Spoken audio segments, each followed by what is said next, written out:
Alors je m'appelle Alban Foulon, je suis belge, originaire de Lannes. J'ai fait mes études de design industriel à la Cambre. Alors j'ai commencé mes études au Canada, j'ai également fait 2 ans à Montréal, en cinéma et ensuite en design industriel. Donc j'ai gradué de mon baccalauréat l'année passée et je vais sûrement commencer un master en design industriel l'année prochaine. Je suis aujourd'hui ici au centre de prêt de Nanine. Et dans le contexte en fait, de la création d'une cape de pluie. Donc c'était un projet qu'on a commencé durant notre année de 3e baccalauréat à l'école.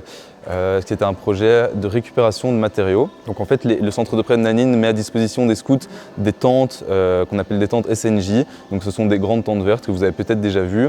Et en fait, après un certain nombre d'années, ces tentes deviennent obsolètes. Ils ne peuvent plus les louer.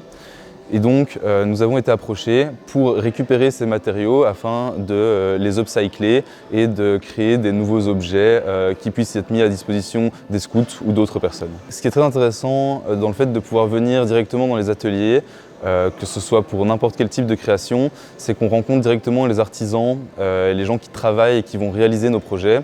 Et ça nous permet en fait de nous rendre compte de la réalité du terrain. Donc malgré le fait qu'on connaisse les modes opératoires, parfois on ne se rend pas compte des difficultés que les ouvriers peuvent rencontrer en utilisant directement les machines. Donc par exemple ici c'est plutôt de la couture, et donc on se rend compte que certains par exemple diamètres peuvent être trop courts pour réaliser des bords, ce genre de choses. Donc c'est toujours très intéressant de discuter avec les gens qui vont vraiment réaliser nos projets pour pouvoir trouver des solutions aux petits problèmes qu'il peut y avoir lors de la conception et même nous rendre compte de la réalité du terrain et donc de trouver des solutions pour les aider dans leur pratique un petit peu plus tôt dans la chaîne, c'est-à-dire vraiment quand on crée le projet et qu'on imagine le projet.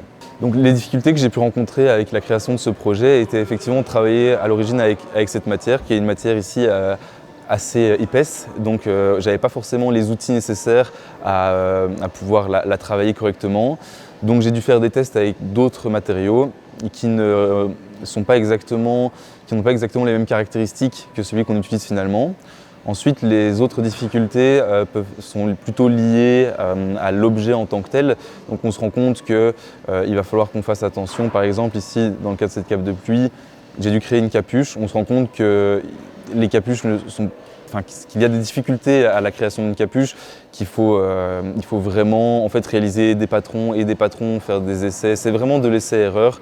On crée quelque chose petit à petit, en fait, on tâtonne jusqu'à trouver ce qui fonctionne le mieux et à trouver les meilleures solutions. Une initiative de la Fédération Wallonie-Bruxelles.